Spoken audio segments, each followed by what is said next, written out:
Si vous saviez ce que j'ai porté dans ma poitrine pendant plus de 40 ans, peut être ne croiriez-vous pas qu'une personne puisse survivre à tant de douleurs?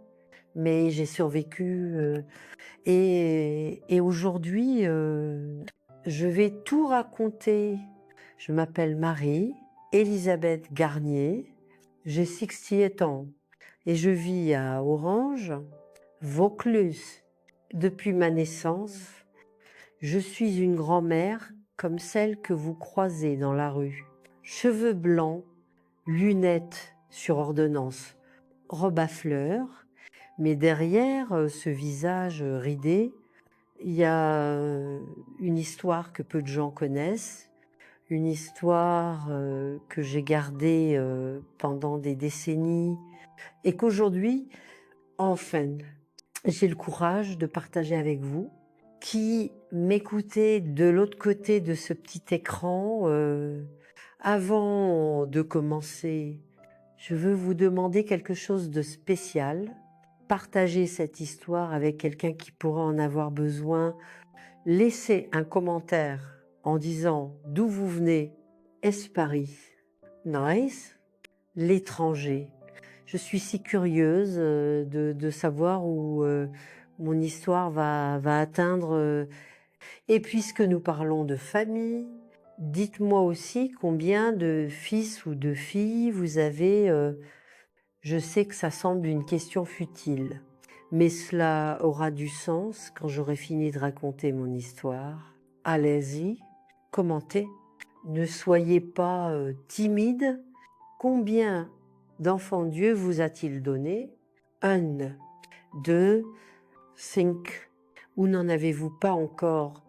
Je lis tous les commentaires. D'accord. Chacun d'eux. Eh bien, commençons par le tout début. Je suis née en 1957 dans une petite maison dans le quartier Sainte-Trope à Orange. Je n'ai jamais connu mon père. Ma mère, Constance Garnier, changeait toujours de sujet quand je posais des questions sur lui. Elle disait juste qu'il était parti avant ma naissance et que ça ne valait pas la peine de parler d'un homme qui abandonne une femme enceinte. Avec le temps, j'ai cessé de demander. Celui qui nous a élevés était mon grand-père, le père de ma mère, Monsieur Albert Garnier, un homme dur, du genre dont on avait peur rien qu'en le regardant. Il travaillait comme ouvrier du bâtiment et était le seul à ramener de l'argent à la maison. C'est pourquoi sa parole était loi. Personne ne contredisait Monsieur Albert, ni ma mère, ni ma grand-mère, qui est morte quand j'avais environ 8 ans, ni moi. La maison était ainsi dans la pièce de devant. Mon grand-père dormait seul dans la pièce du milieu. Ma mère et moi partagions un lit simple. Et il y avait une petite pièce à l'arrière qui servait de débarras, pleine des outils de mon grand-père et de vieux objets. Mon enfance n'était pas la pire, malgré tout. J'ai étudié jusqu'à la 4e année dans une école publique près de chez nous. Mon grand-père ne m'a pas laissé continuer car il disait que les femmes n'avaient pas besoin de beaucoup d'éducation. Elles devaient apprendre à s'occuper de la maison. Ma mère a essayé de discuter, mais elle a reçu une gifle dont je me souviens encore du bruit. Elle n'a plus jamais abordé le sujet. À Fortinan, je savais déjà tout faire à la maison. Cuisiner, laver, repasser, coudre. Mon grand-père disait que je devenais accomplie, que bientôt je pourrais me marier et quitter cette maison. C'était ce que je voulais le plus au monde, sortir de là. Non pas qu'il me battait beaucoup, non, mais il avait une manière de regarder, une manière de parler qui nous faisait nous sentir petites, sans valeur. C'était lors d'une fête de la Saint-Jean. Je venais d'avoir 6 ans. que j'ai rencontré Jacques Garnier. Il était vendeur dans un magasin de tissus au centre-ville, 23 Hands, et avait un sourire qui illuminait toute la rue. Nous avons dansé toute la nuit et, euh, et à la fin de la fête, il m'a demandé de le revoir. Mon cœur battait la chamade. C'était la première fois que quelqu'un s'intéressait à moi. Nous nous sommes fréquentés en secret pendant quelques mois. Mon grand-père ne devait même pas en rêver. Ma mère savait, mais faisait semblant de ne rien voir. Elle comprenait mon désespoir de sortir de cette maison. Quand Jacques a demandé ma main en mariage, ce fut le chaos. Mon grand-père ne voulait même pas en entendre parler. Il disait que j'étais trop jeune, que Jacques n'avait pas d'argent, qu'il n'était personne. Mais cette fois, ma mère a trouvé du courage. Je pense qu'elle voyait en moi la chance qu'elle n'avait jamais eue. Elle a confronté son père et a dit que j'allais me marier. Ouais, que j'étais assez grande, que le jeune homme était travailleur et honnête. Elle a reçu discris, des humiliations, mais n'a pas reculé. À ce jour, je remercie Dieu pour le courage qu'elle a eu ce jour-là. Je me suis mariée le 3 mars 1973, un samedi ensoleillé.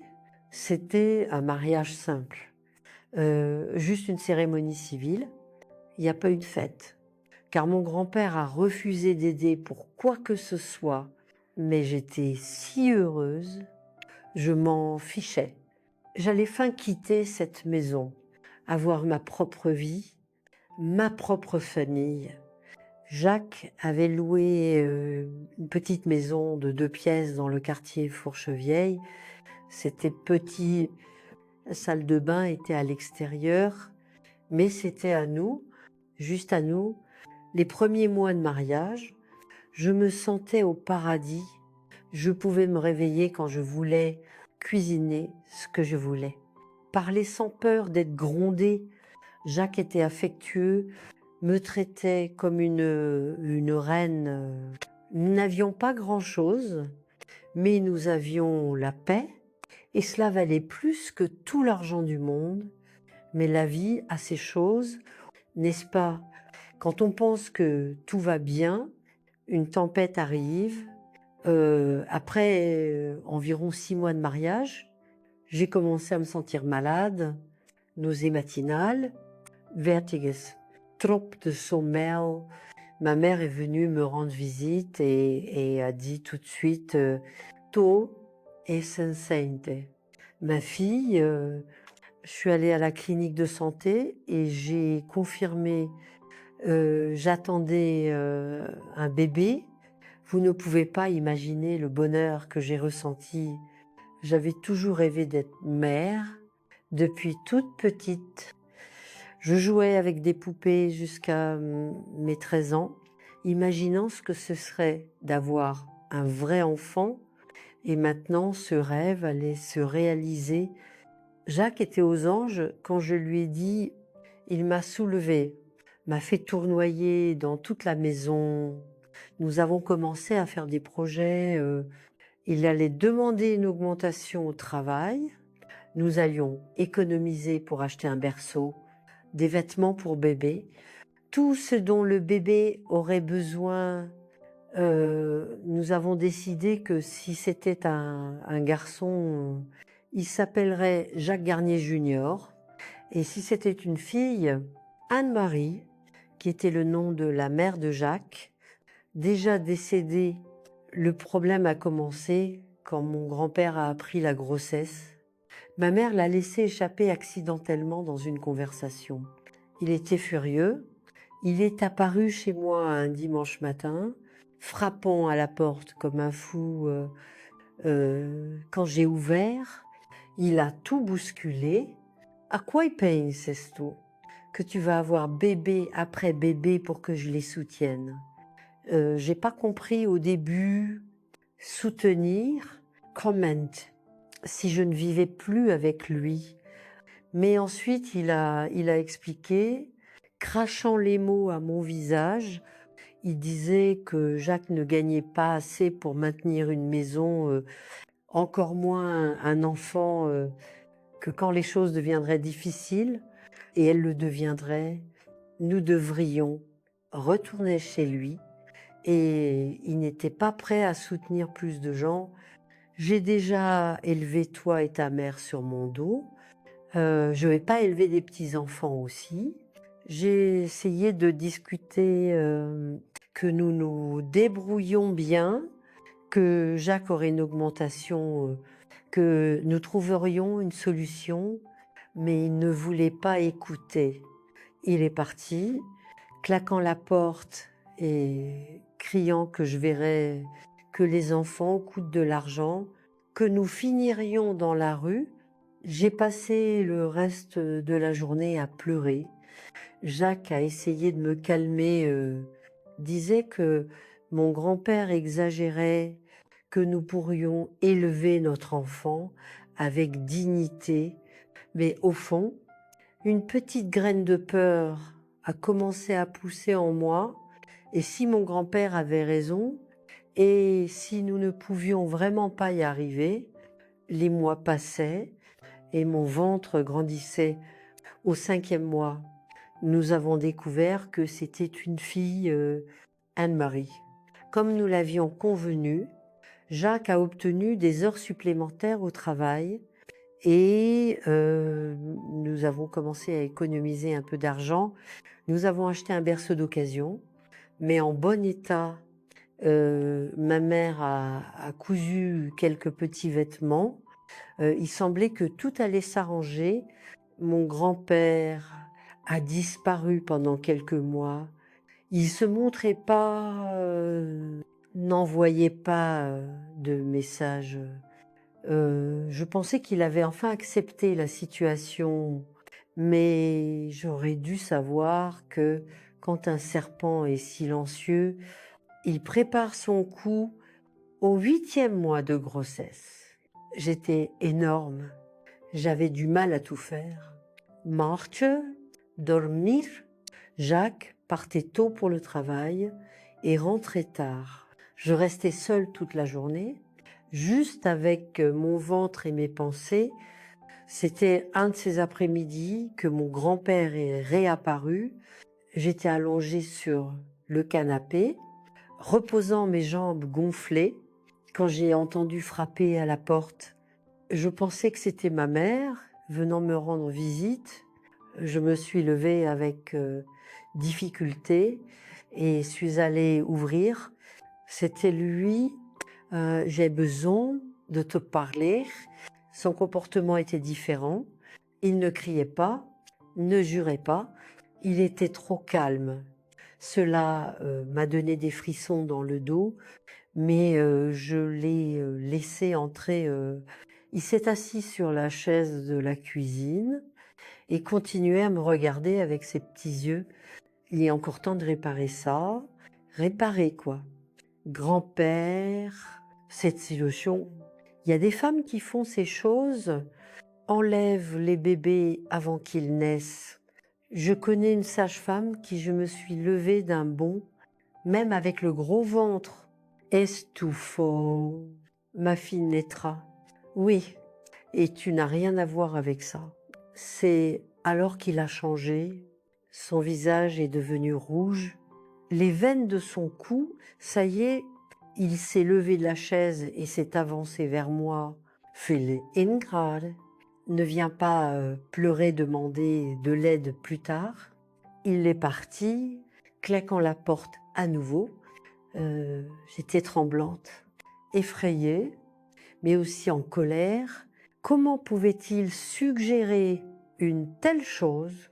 Ma fille, moi, Anne-Marie, naîtrait et serait très aimée, même si je devais travailler jour et nuit pour la soutenir. Les jours suivants étaient tendus Mon grand-père ne s'est plus montré, mais je vivais dans la peur. Peur de ce qu'il pourrait faire, peur de ce qui pourrait arriver. J'ai raconté la visite à Jacques et il était furieux.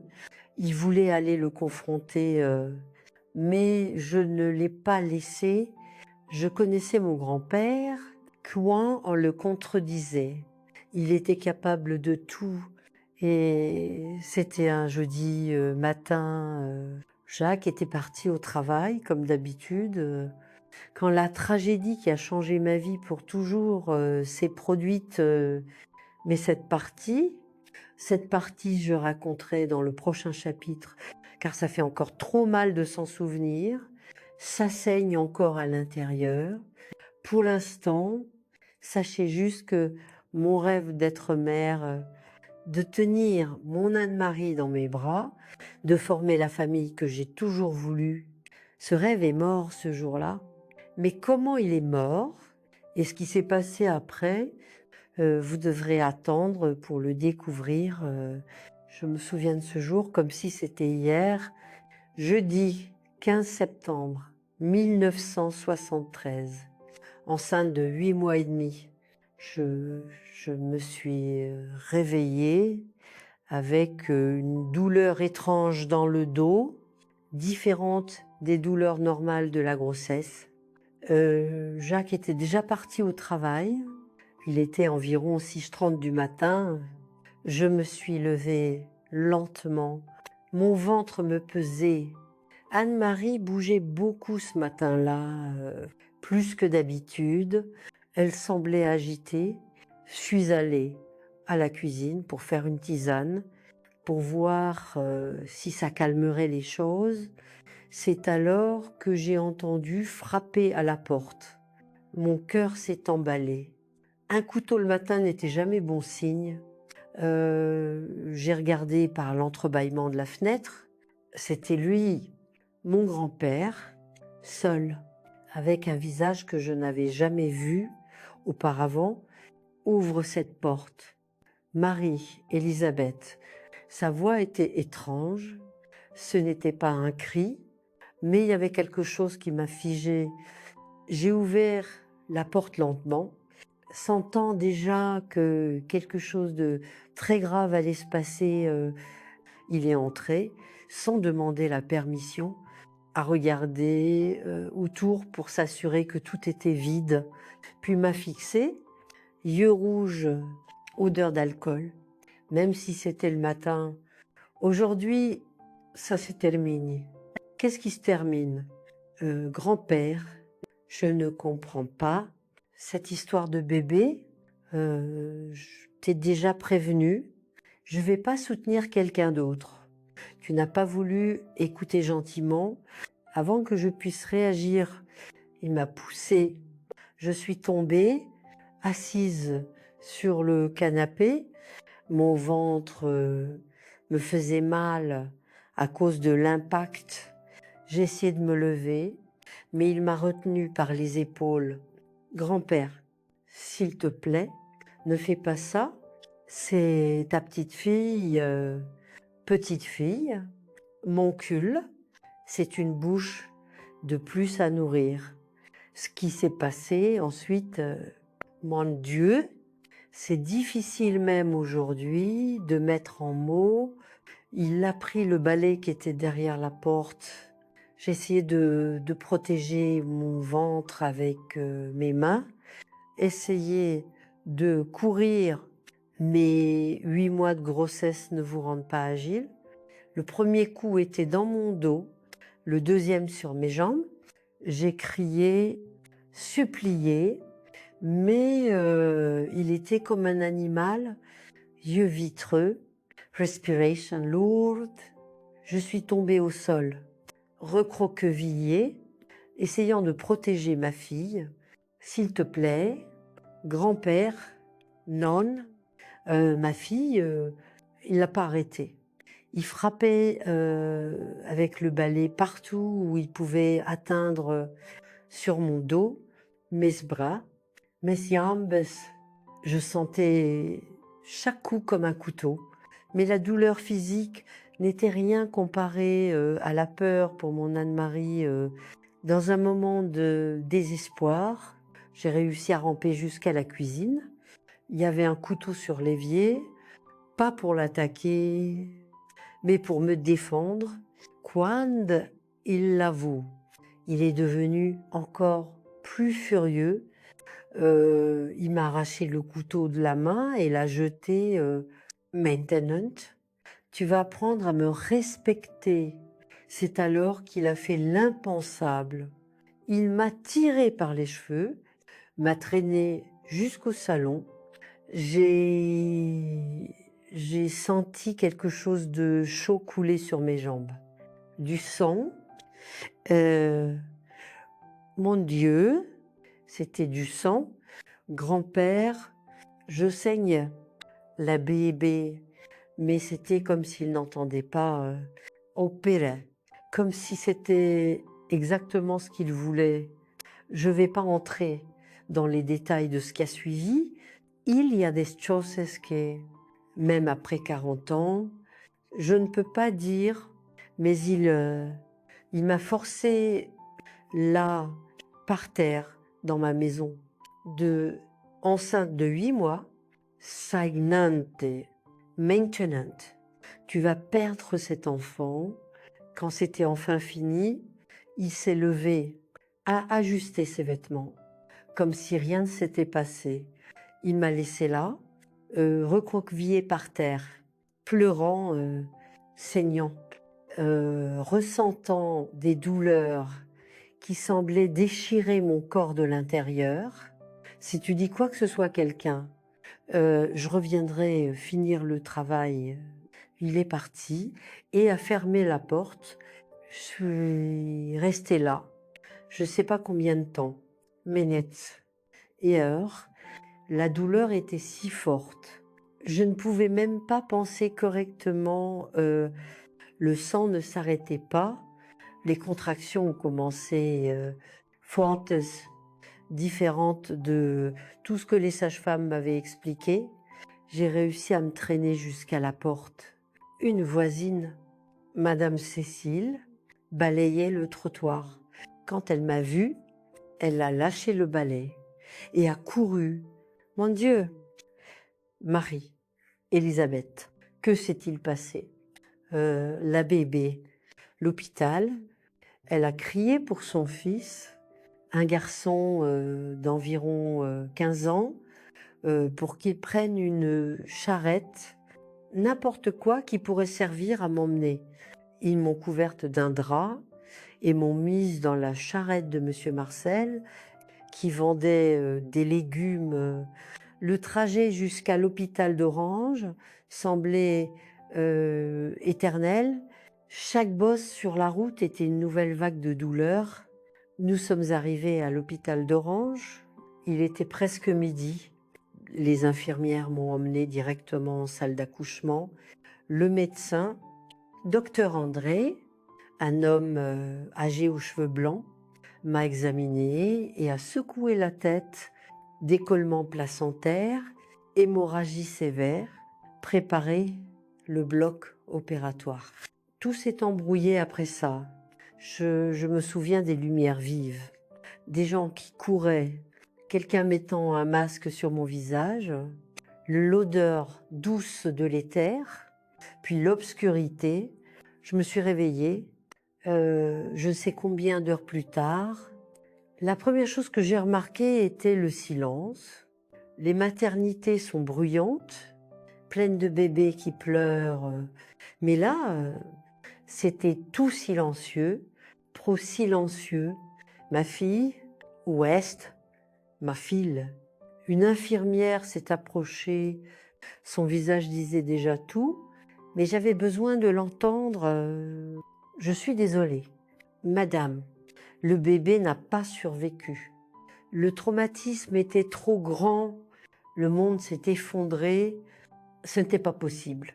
Anne-Marie, ma fille, que je sentais bouger dans mon ventre pendant des mois, que j'aimais déjà plus que tout, morte à cause de lui, À cause de ce monstre, je veux la voir. Madame, c'est pas conseillé. Je veux voir ma fille. Ils l'ont apportée enveloppée dans un petit tissu blanc, si petite, si parfaite, petits yeux fermés, petite bouche entr'ouverte. On dirait qu'elle dormait. Je l'ai prise dans mes bras, son petit corps froid contre ma poitrine. Pardonne-moi, ma fille, pardonne-moi de ne pas avoir pu te protéger. J'ai pleuré jusqu'à ce que je n'ai plus de larmes. J'ai embrassé chacun de ses petits doigts, mémorisé chaque trait de son petit visage, mon Anne-Marie, mon rêve qui est mort avant même d'être né. Le médecin est venu me parler plus tard. Il a dit qu'en plus du décollement placentaire, il y avait des preuves de traumatisme sévère, hémorragie interne, des blessures qui est bien indiqué une violence physique et sexuelle. Il a demandé si je voulais porter plainte à la police, mais comment dénoncer mon propre grand-père, l'homme qui soutenait ma mère, et s'il mettait sa menace à exécution et revenait finir le travail, opérait, s'il faisait quelque chose à ma mère. Je suis tombée dans les escaliers. Ah, je mentis. J'étais seule à la maison et je suis tombée. Le médecin m'a regardée comme quelqu'un qui ne croit pas, mais il n'a pas insisté. À l'époque, c'était comme ça. La violence domestique restait à la maison. Personne n'intervenait. Jacques est arrivé à l'hôpital en fin d'après-midi. Quelqu'un du quartier était allé le prévenir au travail. Quand il est entré dans la chambre et m'a vu là, Paulet, sans ventre, sans bébé, il a tout compris. Il s'est jeté sur moi, pleurant. Mon Dieu, Marie, notre petite fille, j'ai raconté le même mensonge, tombé dans les escaliers, mais un mari connaît sa femme. Il a vu dans mes yeux qu'il y avait autre chose. Mais il n'a pas insisté, pas à ce moment-là. Nous avons enterré Anne-Marie 2 jours plus tard, un petit cercueil blanc au cimetière Saint-Clément. Peu de gens sont venus. Ma mère est apparue, mais est restée loin. Mon grand-père n'est même pas venu. Jacques a dû me tenir pour que je ne tombe pas quand ils ont descendu le cercueil. Je suis rentrée chez moi, vide à l'intérieur. La chambre que nous avions préparée pour le bébé est devenue un fantôme. Le berceau, les petits vêtements, tout là, me rappelant ce que j'avais perdu, ce qu'il m'avait pris. Les semaines suivantes étaient floues. Yana mangué espace. Ne dormait pas, n'a parlé espace. Je restais toute la journée allongée, regardant le plafond. Jacques essayait de me réconforter. Comment surmonter quelque chose comme ça? C'était un dimanche, 3 semaines après l'enterrement, que tout a changé. Jacques était sorti acheter du pain. J'étais seule, enveloppée dans une couverture. Quand il est arrivé, sans prévenir, mon grand-père, il est entré comme s'il était chez lui. S'est assis sur la même chaise. Kitzmo m'a regardé avec ce visage de quelqu'un qui n'a rien fait. Je finis maintenant, reprends une vie normale et la prochaine fois, obéis-moi. C'était la goutte d'eau. Quelque chose s'est brisé en moi à ce moment-là. Ce n'était plus de la peur, c'était de la haine, une haine pure, viscérale, qui brûlait à l'intérieur. Sors de ma maison, Kouaï, sors de ma maison avant que je fasse quelque chose de terrible. Hilary, tu n'as le courage pour rien. tu es faible comme ta mère. Je me suis levée, j'ai attrapé la première chose que j'ai vue devant moi, un cendrier en verre, sauce, où je te tue ici même, il a dû voir quelque chose dans mes yeux, car il s'est levé et est parti. Mais avant de partir, il a encore dit, ça ne va pas rester comme ça. Quand Jacques est revenu, il m'a trouvée assise par terre, tremblante, le cendrier encore à la main. C'est alors que je lui ai tout raconté, chaque détail, chaque horreur. J'ai vu son visage changer pendant que je parlais de la surprise à l'horreur, de l'horreur à la fureur. Je vais le tuer. Non, Jacques, je ne veux pas que tu ailles en prison. Alors, qu'est-ce qu'on fait? Là, c'est ça comme ça. C'est alors que l'idée a commencé à naître. Je ne sais pas si c'était la sienne ou la mienne, peut être les deux ensemble, mais cet après-midi-là, là, sur le sol de notre cuisine, nous avons commencé à planifier quelque chose qui changerait nos vies pour toujours, une vengeance, pas n'importe quelle vengeance, une qui lui ferait ressentir de première main ce qu'il m'avait fait traverser.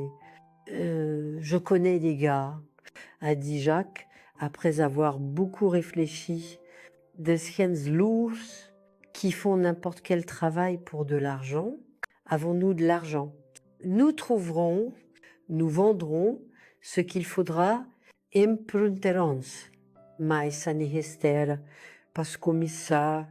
Et c'est ainsi que ça a commencé, le plan qui transformerait des victimes en bourreaux, qui montrerait à mon grand-père que chaque action a une réaction, que la justice ne vient pas toujours par des moyens légaux, mais comment nous avons exécuté ce plan, qui étaient ces gens que Jacques connaissait, et ce qui s'est passé ensuite, c'est un sujet pour le prochain chapitre, car cette histoire est encore loin d'être terminée. La première chose était la plus difficile, trouver le courage de sortir du lit.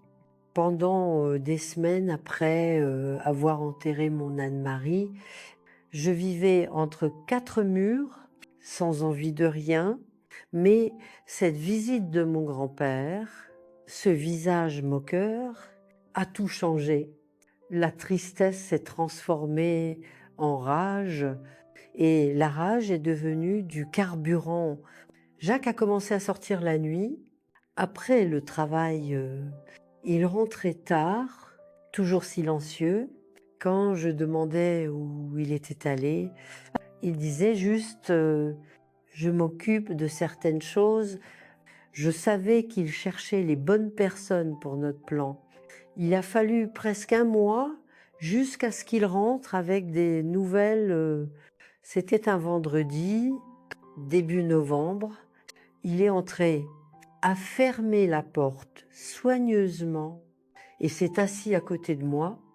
Je les ai trouvés qui, les gars, mais ça ne sera pas bon marché. Il a expliqué qu'il avait rencontré des hommes par l'intermédiaire d'un collègue de travail, des gens qui faisaient des travaux sales pour les commerçants, collectaient des dettes, résolvaient des problèmes. Le chef s'appelait Tony Grossetête, nom étrange, mais Jacques disait qu'il valait mieux ne pas demander pourquoi. Combien? Fulentils, 3 €. C'était une fortune. Jacques gagnait 300 € par mois. Je suis restée silencieuse. Faisant le calcul, nous avions quelques économies, mais ça n'a été guiné. Mais mi passa, y vendrei mes billocs. Et je dis soudain, le collier en or que ma marraine m'a donné, les boucles d'oreilles de mariage. Non, Marie, Ce sont tes souvenirs. Quel souvenir vaut plus que la justice pour notre fille? Le lendemain, nous sommes allés au centre-ville.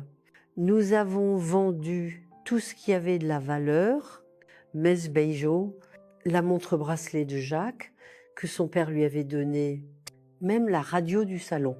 Nous avons obtenu un 500 €. Il manquait la moitié. C'est alors que Jacques a eu l'idée de demander un prêt à Monsieur Maurice, le propriétaire du magasin où il travaillait. Et il a inventé que c'était pour une opération pour moi. Complication de l'accouchement. Monsieur Maurice était un homme bon. Il a prêté sans poser trop de questions, avec l'argent en main. Nous avons organisé la rencontre. C'était dans un bar miteux dans le quartier de l'Argent, le genre d'endroit que même la police évite. Tony Grossetête était un homme grand, une cicatrice noire traversant son sourcil gauche.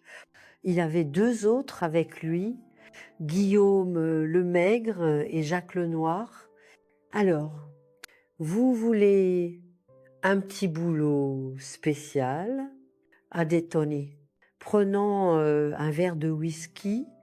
Jacques a tout expliqué, qui était mon grand-père, où il vivait, ses horaires, mais il n'a pas dit la raison. Il a juste dit que c'était un compte familial à régler. Quel genre de compte? Le même qu'il a fait à ma femme, mais en pire. Tony m'a regardé pour la première fois. Il a dû voir quelque chose sur mon visage, car il n'a plus posé de questions sur la raison. Combien de temps on se mène? Je veux qu'il soit hors circuit pendant 1 semaine. Et ensuite laissez-le partir, mais qu'il revienne en sachant que c'était nous. Tony s'est gratté le menton, 300-500 € et 500 de plus pour les frais. L'accord était de 3 €. L'accord était pour un petit boulot. Celui-ci est spécial. 1 semaine, c'est du travail. Il faut organiser un endroit, de la nourriture, tout. Nous n'avions pas les 500 supplémentaires, mais j'ai enlevé ma bague de mariage. Le seul bijou que je n'avais pas vendu, je l'ai mis sur la table. Ça vaut environ 600. Gardez la monnaie. Jacques m'a regardé et surprise. La bague de mariage était sacrée pour moi, mais rien n'était plus sacré que de venger ma fille. Tony a pris la bague, l'a examinée, l'a mise dans sa poche, marché conclu. Quand jeudi prochain, il quitte la maison à 5 heures du matin pour aller au travail. Attrapez-le au coin de la rue des Princes d'Orange et de l'avenue de l'Arc de Triomphe. Comment je le reconnais? J'ai décrit mon grand-père, petit, mince, cheveux gris clairsemés, fine moustache, boitant de la jambe gauche à cause d'un vieil accident. Autre caractéristique, il porte une chaîne de Saint-Christophe autour du cou, ne l'enlève jamais. Tony a tout noté sur un papier de pain. Jeudi, 5 heures du matin, dans 1 semaine, vous aurez des nouvelles. Nous avons quitté le bar avec les jambes tremblantes. C'était fait, il n'y avait pas de retour en arrière. Sur le chemin du retour, Jacques Maténou l'amène. Es-tu sûr de ça? Il a tué notre fille. Il mérite bien plus qu'1 semaine d'enfer. Les jours suivants étaient de pure anxiété. Je ne dormais pas correctement, imaginant ce que ce serait, ce qu'il lui ferait s'il tiendrait l'accord, si la police découvrirait. Le jeudi est arrivé, nous nous sommes réveillés à 4 heures, mais aucun de nous n'avait vraiment dormi. Nous sommes restés à la fenêtre. regardant la rue encore sombre, à 5 heures précises, nous avons vu des ombres bouger au coin. Puis rien, silence. Ce jour-là, mon grand-père n'est pas allé au travail. Son patron a envoyé un mot à la maison. Ma mère était désespérée. Elle pensait qu'il y avait eu un accident. Elle est allée à la police, à l'hôpital. Ryan, il avait disparu. 2 jours plus tard, le samedi, elle est apparue chez moi, pleurant, désespérée. Marie, Elisabeth, ton grand-père a disparu. Personne ne sait rien de lui depuis jeudi. J'ai faim la surprise. Comment tu as disparu? Il est parti au travail et n'est pas arrivé. Je cherchais partout. Aurait-il été volé? Serait-il mort dans un fossé? Je l'ai consolé comme je pouvais, mais à l'intérieur, je ressentais une satisfaction amère, qu'elle souffre, qu'elle ressente un peu de la douleur qui m'avait causé. Les jours passaient, 5 jours, 6. Le 7e, quand je pensais que Tony n'allait pas tenir la corde de le libérer, on a frappé à la porte. C'était encore ma mère, mais cette fois différente. Elle ne pleurait pas. Elle avait un visage étrange. Ils ont trouvé ton grand-père. Puis, va-t-il bien? Il est à la maison, mais changé. Comment? Elle a secoué la tête. Il ne veut pas dire ce qui s'est passé. Il ne veut voir personne. Il reste enfermé dans sa chambre toute la journée. Je suis allée visiter le lendemain. J'avais besoin de voir de mes propres yeux. Quand je suis entrée dans la maison, ma mère a chuchoté. Il est différent. Marie, fais attention. J'ai frappé à la porte de la chambre. Grand-père, c'est moi. Marie, Elisabeth, silence. Puis une voix faible, entre. Quand j'ai ouvert la porte, je l'ai à peine reconnu.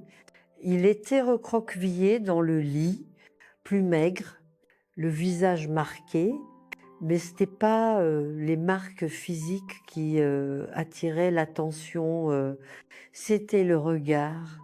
Ce regard dur, cruel, avait disparu. À sa place, je voyais de la peur, une terreur pure. Que t'est-il arrivé? Il m'a regardé comme s'il voyait un fantôme. Il a ouvert la bouche, l'a refermée, a commencé à trembler. C'était toi, moi, Kwai, grand-père, toi, qui a envoyé ces hommes. J'ai joué l'ignorante. Quel Holmes, di quoi parles-tu? Il a commencé à pleurer. Mon grand-père, l'homme que je n'avais jamais vu verser une larme, pleurant comme un enfant. Pardonne-moi, je ne voulais pas. La fille, c'était le diable qui s'est emparé de moi. C'était la première fois qu'il mentionnait Anne-Marie, la première fois qu'il montrait un quelconque remords, mais c'était trop tard. Je ne sais pas de quoi tu parles. Ils ont dit que c'était pour la fille, qu'il fallait que je paye pour ce que j'ai fait. Il n'a pas fini la phrase. Il n'avait pas besoin.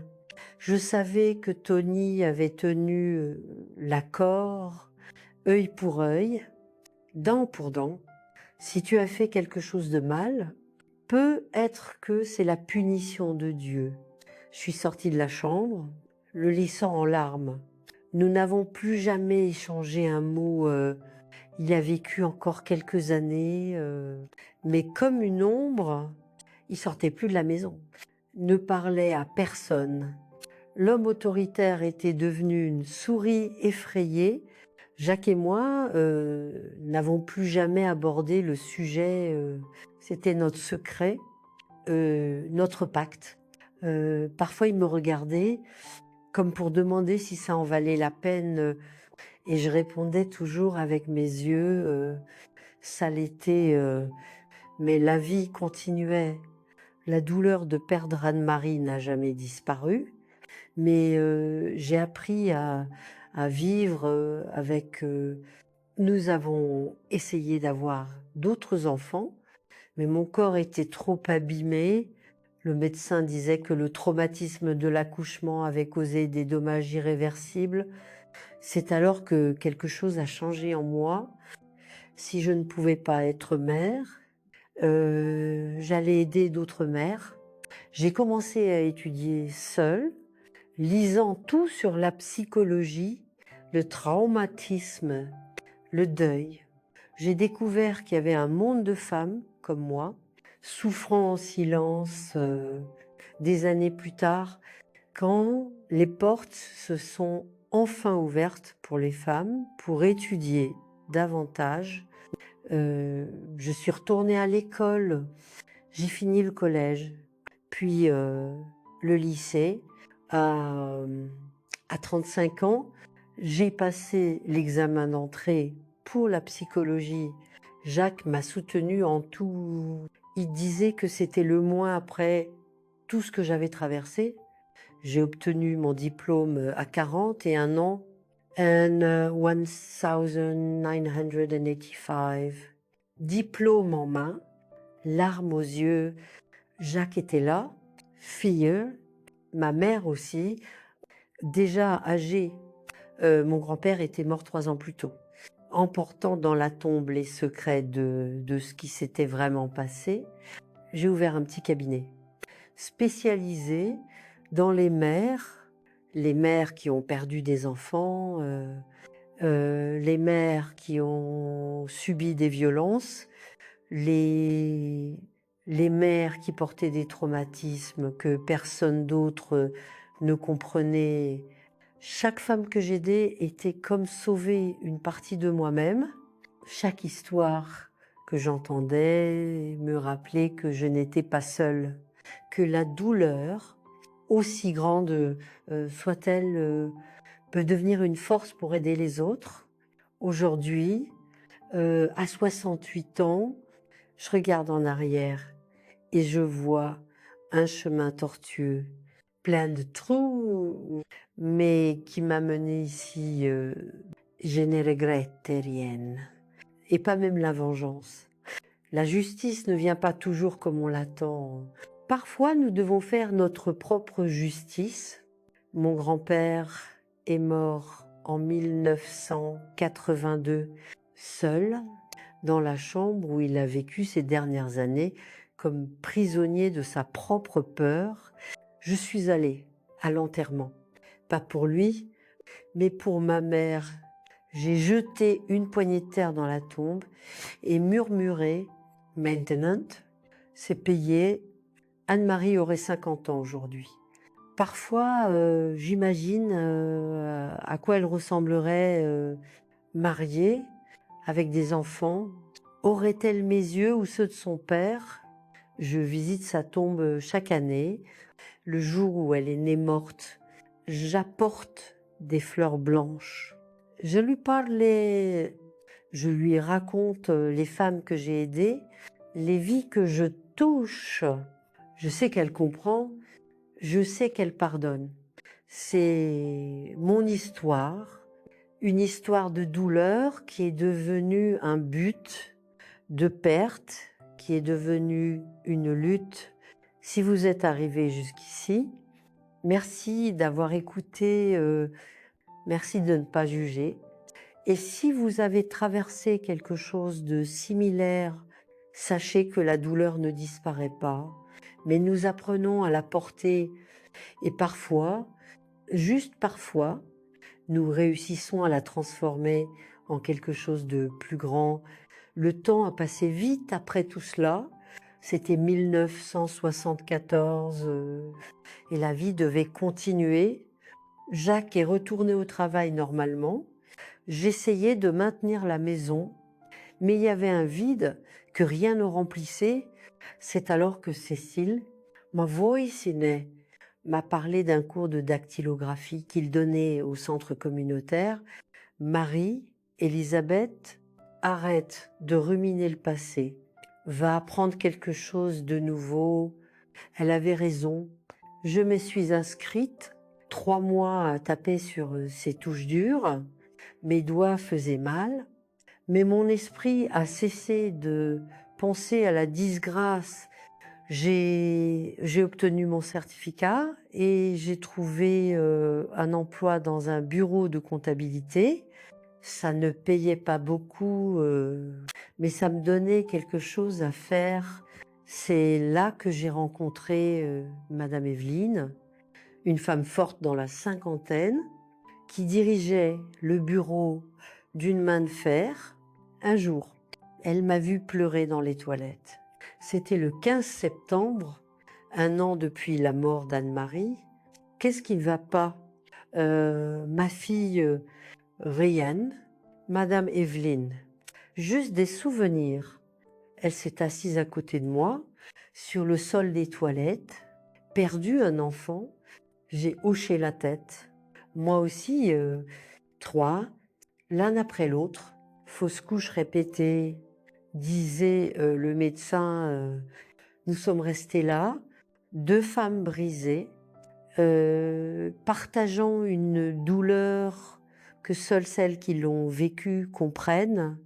À partir de ce jour, Evelyne est devenue plus qu'une patronne, elle est devenue une amie, conseillère, presque une mère. Tu sais ce qui m'a sauvée, a-t-elle dit un jour, aider les autres. Il y a un groupe à l'église Saint-Trophime, des femmes qui ont perdu des bébés. Nous nous réunissons, parlons, pleurons ensemble. Je suis allée à la première réunion, morte de peur. C'était dans une salle derrière l'église, environ 15 femmes, assises en cercle. Chacune racontait son histoire. Certaines ont perdu en accouchement, d'autres ont eu une fausse couche spontanée, d'autres ont vu leur enfant mourir de maladie. Quand ce fut mon tour, je me suis figée, comment raconter, comment expliquer sans révéler toute la vérité. J'ai perdu ma fille à 8 mois, complications à l'accouchement. C'était une demi-vérité, mais c'était ce que je pouvais dire. Les femmes m'ont enlacée, ont pleuré avec moi. Je n'avais pas besoin d'expliquer autre chose. La douleur était universelle. J'ai commencé à y aller chaque semaine. J'ai découvert que écouter soulageait autant que parler. Chaque histoire était un miroir de la mienne. Chaque larme partagée allégeait le poids. C'est lors d'une de ces réunions que j'ai rencontré Sœur Thérèse, jeune nonne, Environ 30 ans, qui coordonnait le groupe. Elle a remarqué que j'avais un don pour conseiller les autres. Marie, Elisabeth, toi, Sundoan, as-tu déjà pensé à étudier pour vraiment aider les gens? Étudier quoi? Sœur, j'ai à peine l'éducation élémentaire. Ça peut se régler. Il y a l'éducation pour adultes. Des cours techniques. Ce qui compte, c'est la volonté. L'idée n'arrêtait pas de me trotter dans la tête. Moi, aider d'autres femmes, faire de ma douleur quelque chose d'utile. J'en ai parlé à Jacques ce soir-là.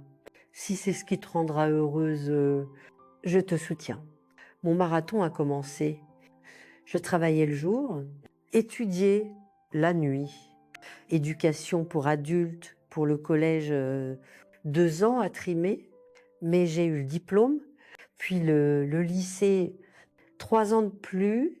J'avais déjà 32 ans quand j'ai fini. Le rêve d'aller à l'université semblait impossible. C'était cher, difficile, et je n'étais plus jeune, Mais Evelyne, qui était devenue presque une marraine, a insisté, passe l'examen d'entrée, ma fille, et si tu réussis, j'ai étudié comme une folle, les mathématiques étaient ma terreur, mais Jacques m'a aidé biologie, français, histoire, tout entrant dans ma tête petit à petit. J'ai passé l'examen d'entrée pour la psychologie à l'université d'Avignon.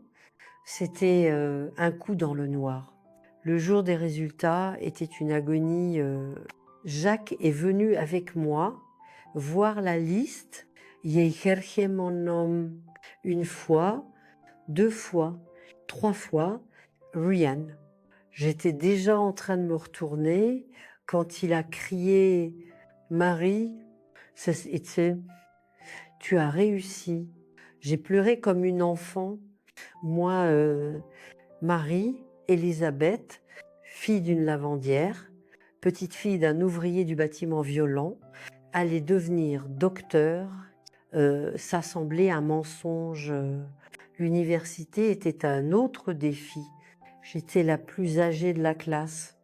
Les jeunes m'appelaient tante, mais je m'en fichais. J'étais là avec un but plus grand. Chaque cours de psychologie du développement, des traumatismes, de deuil, je pensais à Anne-Marie, à toutes les Anne-Marie qui avaient besoin d'aide en 3e année. J'ai fait un stage dans une clinique communautaire. C'est là que j'ai suivi ma première patiente officielle, Madame Marlène. Elle avait perdu son fils dans un accident. Elle ne pouvait pas s'en remettre. Docteur, vous ne savez pas ce que c'est de perdre un enfant. C'est Madame Marlène, plus que vous ne l'imaginez, j'ai raconté mon histoire, la version officielle. Sur l'accouchement compliqué, elle a pleuré, j'ai pleuré. Mais quelque chose de beau en est sorti. Une connexion, une compréhension que les livres n'enseignent pas. J'ai obtenu mon diplôme en 1985, 41 ans, diplôme en main, larmes aux yeux. Jacques était là, de Fear, ma mère aussi, déjà âgée. Mon grand-père était mort 3 ans plus tôt, emportant dans la tombe les secrets de ce qui s'était vraiment passé. J'ai ouvert un petit cabinet dans un bâtiment de 2 étages au centre-ville. Rien de luxueux, mais c'était à moi. J'ai mis une enseigne discrète. Psychologue Marie-Elisabeth, spécialisée dans le deuil maternel. Les patientes ont commencé à arriver, des femmes brisées, comme je l'étais, chacune avec son histoire, sa douleur, son vie. J'ai créé ma propre méthode, mélangeant ce que j'ai appris dans les livres avec ce que la vie m'a enseigné. Il y avait Roseline, qui a perdu des jumeaux prématurés, Claudette, dont le bébé est né avec une malformation génique, qui a subi 5 fausses couches d'affilée. Chaque cas était unique, mais la douleur était similaire. Comment avez-vous surmonté, docteur? C'était la question qu'elle posait toujours. Je répondais prudemment. Surmonter n'était pas oublier, c'était apprendre à vivre avec l'absence, transformer la douleur en quelque chose de productif. J'ai créé des groupes de soutien dans mon cabinet. Les mercredis soirs, les femmes se réunissaient pour partager le fardeau. Certaines venaient une fois et disparaissaient, d'autres venaient une famille. J'ai vu des femmes renaître là, comme j'étais renée en 1990. J'ai reçu une invitation pour parler à un congrès de psychologie à Nîmes. Le thème était le deuil maternel et la résignification.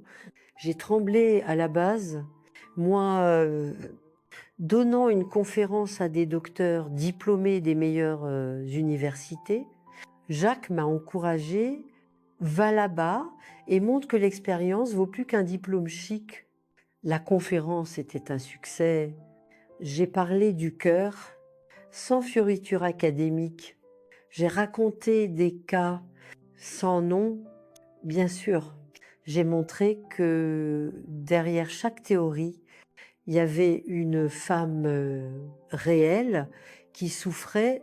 Après cela, les invitations se sont multipliées. Les hôpitaux voulaient mon atelier. Les universités me demandaient de donner des cours. Je suis devenue une référence dans le deuil maternel. Qui l'aurait cru en 1995. J'ai publié mon premier livre, Quand le berceau reste vide, best-seller dans la catégorie. Des femmes de toute la France écrivaient Emergent,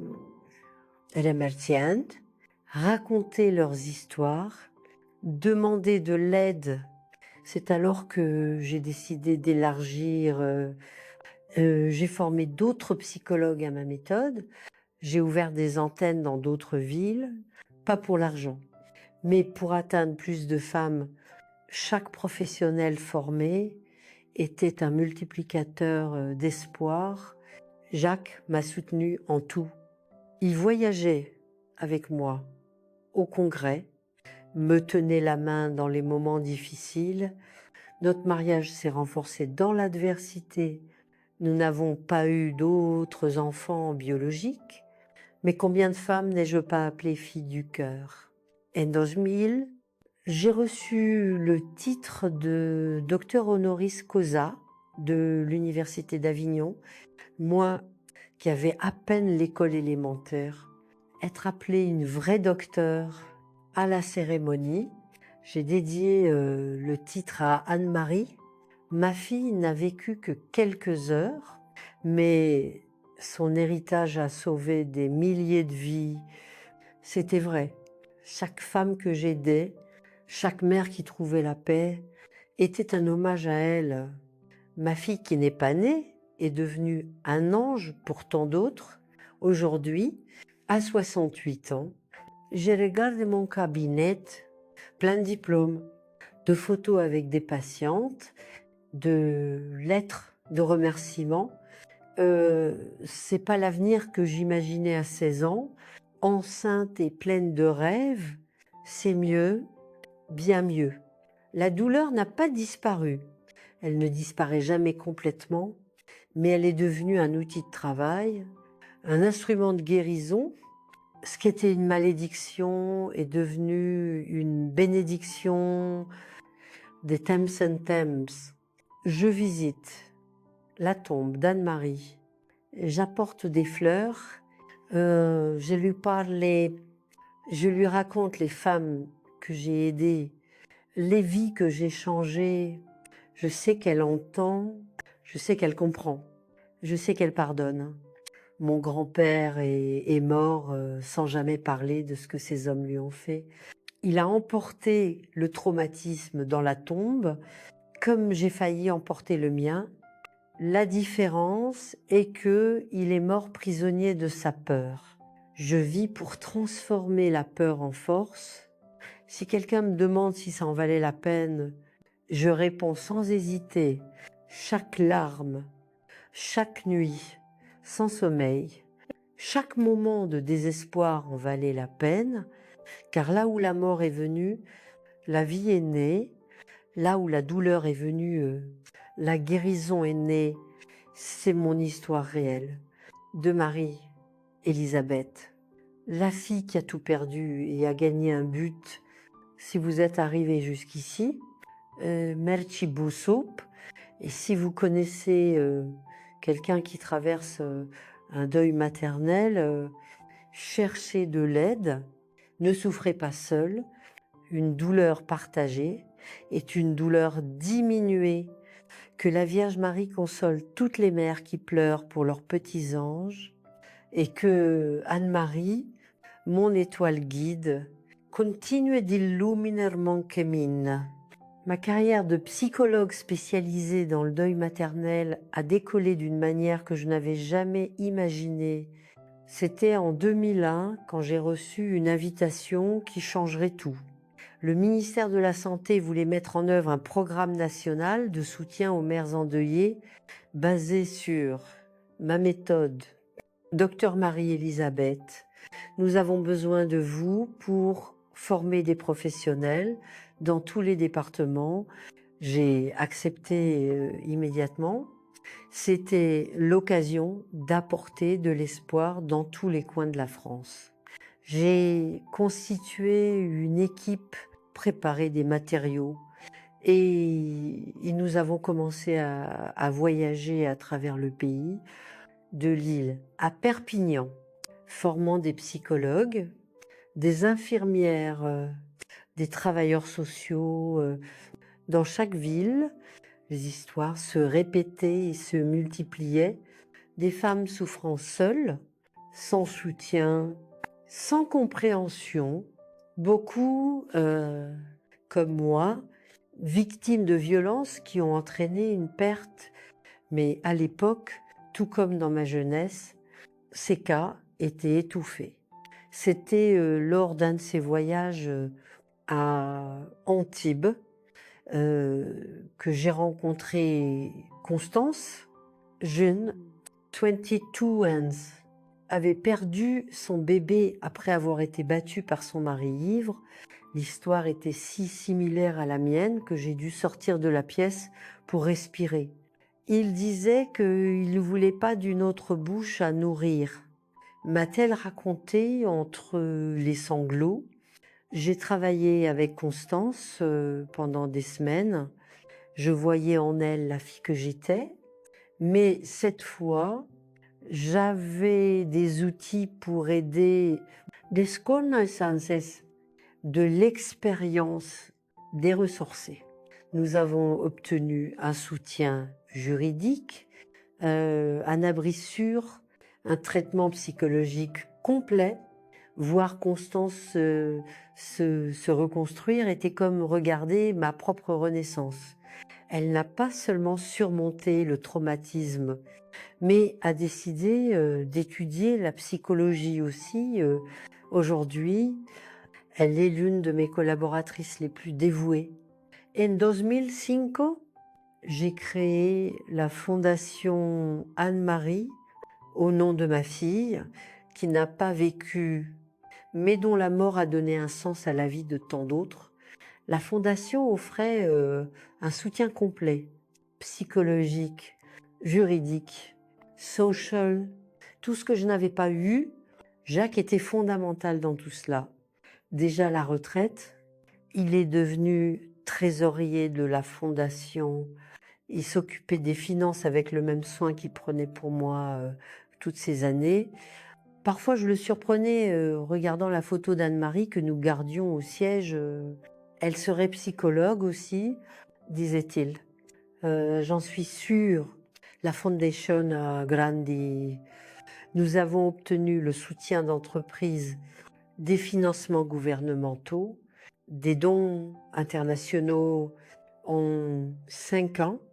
Nous avions des sièges dans 10 capitales régionales. Chaque siège était un phare d'espoir pour des femmes désespérées, mais le travail a eu un coût. En 2010, Jacques a eu une crise cardiaque.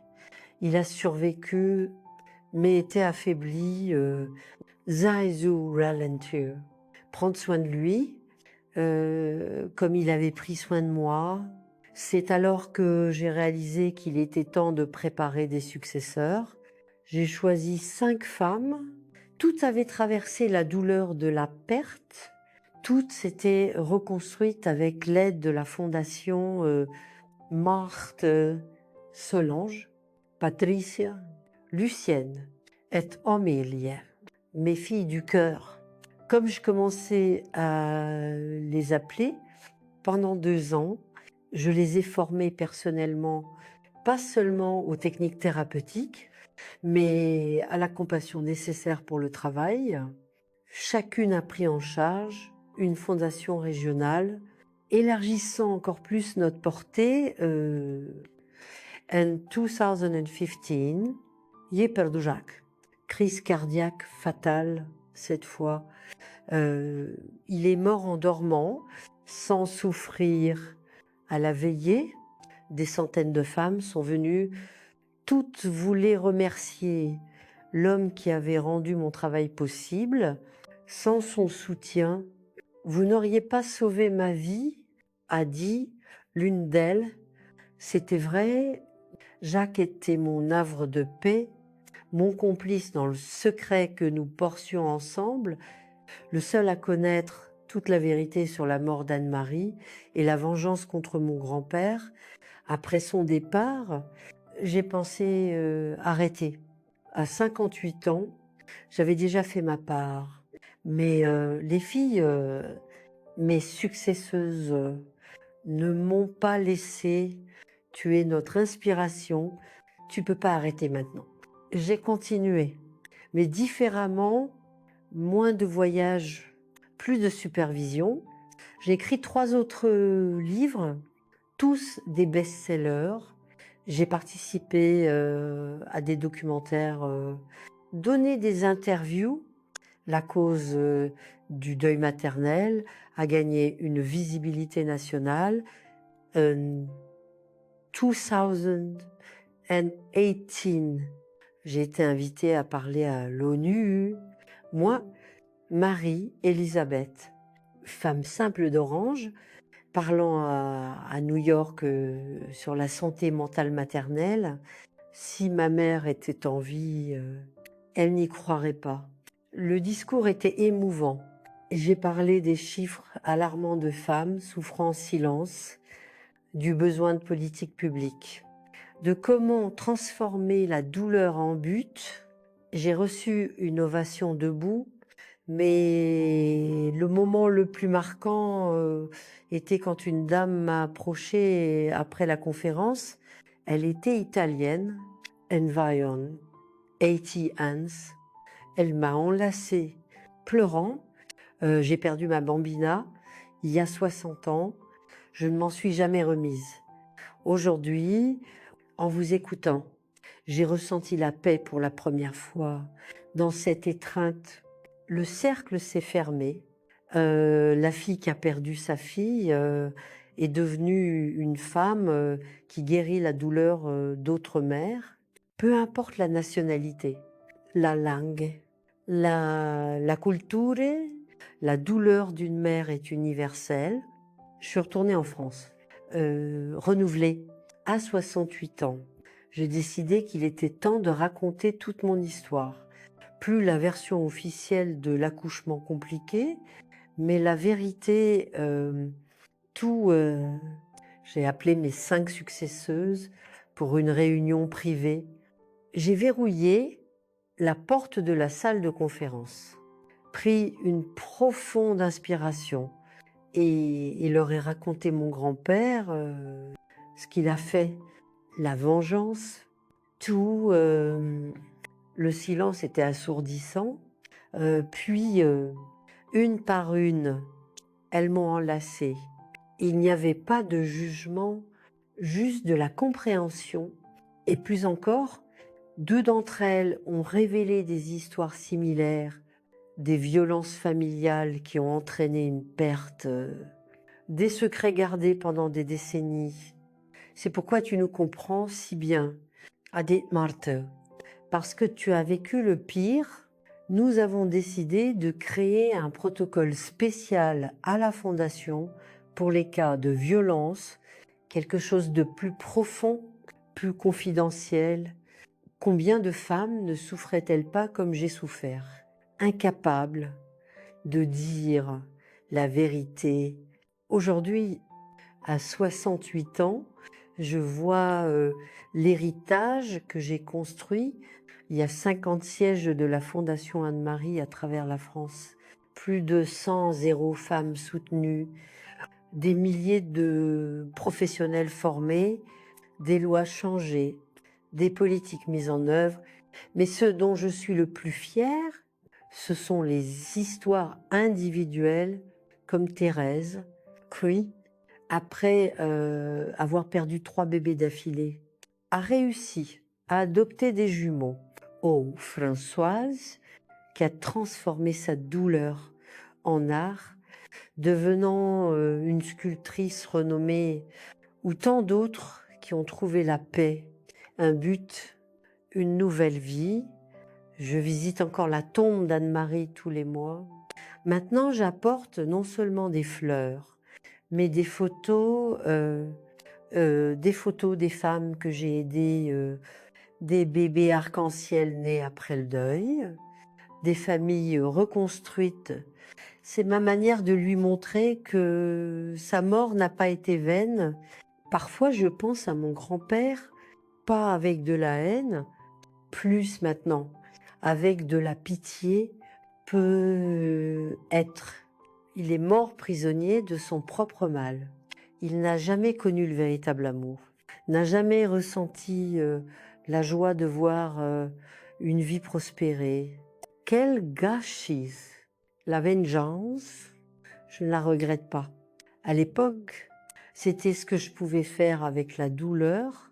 Aujourd'hui, j'aurai d'autres ressources, thérapie, justice légale, soutien, mais chaque époque a ses limites. J'ai fait ce que je pouvais avec ce que j'avais. Si je pouvais remonter le temps, changerais-je quelque chose? Oui, j'aurais cherché de l'aide plus tôt, j'aurais dénoncé officiellement, j'aurais mieux protégé ma fille. Mais le passé ne revient pas. Nous ne pouvons qu'apprendre de lui. Ma plus grande fierté, avoir brisé le cycle. La violence que j'ai subie n'a pas généré plus de violence. Elle a généré la guérison. La mort de ma fille n'a pas généré plus de mort. Elle a généré de la vie, des milliers de vies sauvées, transformées, renouvelées. C'est mon héritage, c'est ma victoire, pas sur mon grand-père, mais sur le destin, sur la tragédie, sur la douleur. J'ai transformé la malédiction en bénédiction. J'ai fait la limonade la plus douce avec des citrons. Si vous êtes arrivé jusqu'à la fin de mon histoire, merci beaucoup. C'était long, je sais, difficile à entendre, mais nécessaire, car combien de maris, Élisabeth, ne sont-elles pas là dehors, souffrant en silence? Si vous êtes l'une d'elles, cherchez de l'aide, ne portez pas le poids du monde seul, et si vous connaissez quelqu'un qui traverse là, tendez la main. Parfois un petit geste sauve une vie. Maintenant, permettez-moi de demander quelque chose d'important. Si cette histoire a touché votre cœur, partagez-la. Chaque semaine, il y a une nouvelle histoire, une histoire réelle de femmes françaises qui ont surmonté l'impossible. Laissez un commentaire aussi. Combien d'enfants vous avez ou si vous n'en avez pas, si vous voulez en avoir, j'aime lire sur vos familles. Mon histoire se termine ici, mais la vôtre continue. Faites-en quelque chose de beau. Transformez la douleur en but, la tragédie en dépassement. C'est possible. Je suis la preuve vivante de cela. Que Dieu bénisse chacun de vous, que la Vierge Marie console les cœurs affligés et que toutes les Anne-Marie au ciel prennent soin de leur mère ici sur terre. Merci de m'avoir écouté. Merci de ne pas juger. Merci d'exister. Avec amour, Mamie Marie, Élisabeth,